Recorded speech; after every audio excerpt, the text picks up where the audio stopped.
আসসালামু আলাইকুম। কেমন আছেন সবাই? আশা করি আলহামদুলিল্লাহ ভালো আছেন।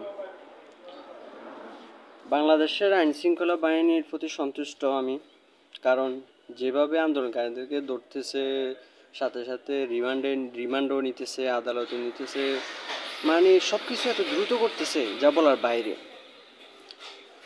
ছোট থেকে দেখে আসতেছি বাংলাদেশে আন্দোলন নামে রাষ্ট্রীয় সম্পদ নষ্ট করা হয়।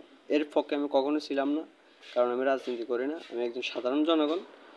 যার কারণে রাষ্ট্রের যে সম্পদগুলো আছে এগুলো আমাদের পরিশেষে সাধারণ জনগণে ক্ষতিগ্রস্ত। যাই হোক, আন্দোলন করতেছে, তাদেরকে ধরতেছে, গুম করে ফেলতেছে, মারতেছে, প্রচুর মারতেছে রিমান্ডে। কিন্তু আমার ছোট্ট একটা প্রশ্ন হয়েছে অমুক জায়গায়, সেটা হচ্ছে যারা দুর্নীতি করতেছে, যারা ঋণখেলাপি করতেছে, বড় বড় যারা মানুষ, তাদের তো কোনো বিচার হচ্ছে না। তাদেরকে তো আইন শৃঙ্খলা বাহিনী ধরতে পারতেছে না, তারা তো নাকের ডগা দিয়ে চলে যাচ্ছে। তাহলে আপনি এত অ্যাডভান্স, আপনার কেন কয় আইন শৃঙ্খলা বাহিনী এত অ্যাডভান্স হয়েও আপনি না, যারা নাশকতা করছে তাদেরকে ধরে ফেলতেছেন, সিসি ক্যামেরা ফুটেজ আছে ধরে ফেলতেছেন, আর যারা দুর্নীতি করছে প্রমাণ আছে, সব কিছু আছে, তারপরেও আপনারা তাদের সম্পত্তির হিসাব পান না। তাদের কি না, তাদের বিরুদ্ধে আপনার তদন্ত করতে করতে করতে করতে করতে করতে করতে করতে তারা দেশ ছেড়ে তো চলে যায়, তাদের যে ব্যাংক জব্দ করার আগে টাকাও তারা তুলে নিয়ে যায়।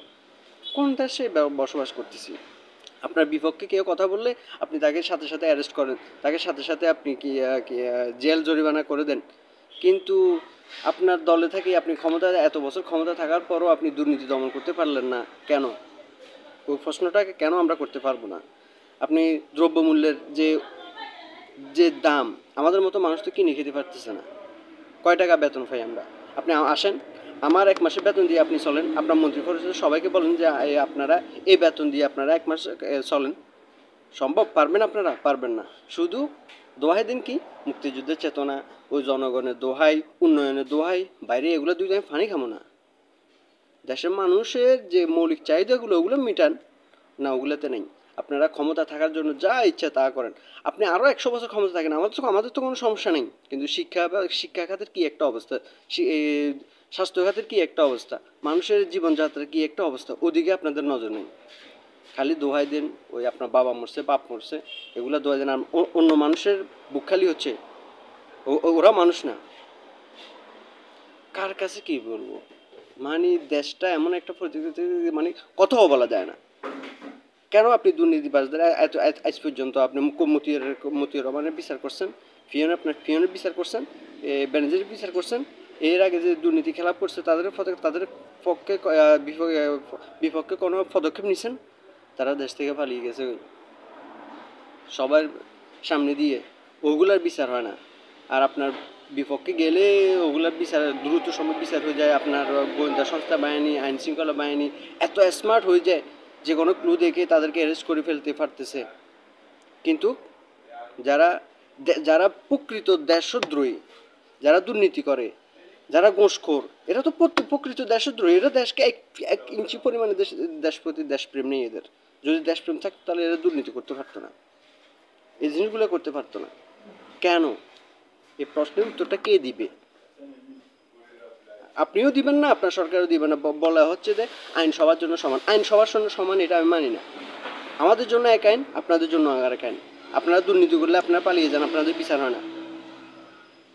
আপনারা অন্যায় করলে আপনারা পার পেয়ে যান, আপনাদের বিচার হয় না। আপনারা ঋণখেলাপি করলে আপনাদের বিচার হয় না। আমি আজকে ঋণের জন্য যাই না, 3 গুণ পরিমাণ সম্পদের আমাকে ব্যাংকে বলবে যে আপনি এগুলো জমা দেন, এগুলো দলিল জমা দেন। আর আপনার কোটি কোটি টাকায় ঋণ নিলেও আপনাদের কিছু জমা দিতে হয় না। এটি হচ্ছে বাংলাদেশের আইন। কোন আইনের কথা বলেন? কোন আইন? বাংলাদেশে কি আইন আছে? আইন আছে শুধু গরিবের জন্য, আমার মতো সাধারণ মানুষের জন্য। আপনাদের বিএপি যারা লোক আছে, যারা মন্ত্রী আছে, এমপি আছে, তাদের জন্য কোনো আইন নেই। আজ পর্যন্ত বাংলাদেশে এরকম কোনো বিচার হয় নাই আমার জানা মতে। হয়েছে কিরকম?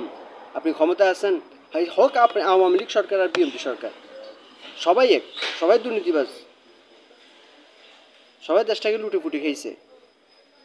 দেশের প্রতি কারো মায়া নেই, দেশকে কেউ ভালোবাসে না প্রকৃতপক্ষে। এরা আসে শুধু ক্ষমতা আসার জন্য আর লুটে ফুটে খাওয়ার জন্য দেশকে। এটাই। আপনার ক্ষমতায় আছেন, আপনার বিরোধী দলে কেউ আছে, আপনি ও ওনাকে হেনস্থ করার জন্য বিচার করছেন, এটাই। আর বা দলে থাকলো, দলের কোন দল ছিল, মতমালিন্য হয়েছে, আপনি ওর বিচার করছেন, প্রকৃতপক্ষে কারো এদেশে বিচার হয় নাই। আমার একটাই প্রশ্ন, যারা বর্তমানে যারা প্রকৃত রাজাকার তারা হচ্ছে দুর্নীতিবাজ, ঘুষখোর। একজন ছাত্রলীগ নেতার কোটি কোটি টাকার বিজনেস থাকে, কোটি কোটি টাকার মালিক থাকে, কিভাবে? সাধারণ একজন ওয়ার্ড সভাপতি কোটি কোটি টাকার লেনদেন করে, কিভাবে সম্ভব? এই প্রশ্নগুলোর উত্তর রেখে গেলাম।